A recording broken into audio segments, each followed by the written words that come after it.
நான் வெளியே சொல்லக்கூடாது. நாடை மறுமுறையிலும் அந்த சின்னத்தை பார்த்ததற்கு பிறகுதான் நாடே வியக்க போகிறது, நாடே அஞ்ச போகிறது. ஏன்னு சொன்னால் இவை வெல்வதற்கு இனி தமிழகத்திலே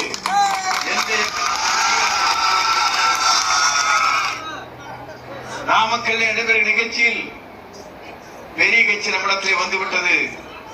அங்கே கொடி அசைத்துக் கொண்டிருக்கிறார்கள். பாருங்கள், பிள்ளையார் சொல்லி போட்டு விட்டது என்று சொன்னார்கள். இப்போது பிள்ளையார் சொல்லி அல்ல, வேறு சொல்லி போடப்பட்டிருக்கிறது. நான் சொல்வதற்கு கனவு கண்டார்கள். எல்லோருடைய முதுகிலே ஏறி சவாரி செய்யலாம் என்று சில பேர் கனவு கண்டார்கள்.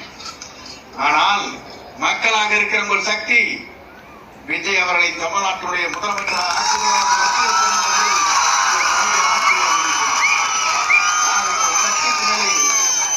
யாரும் தடை போட்டு நிறுத்த முடியாது.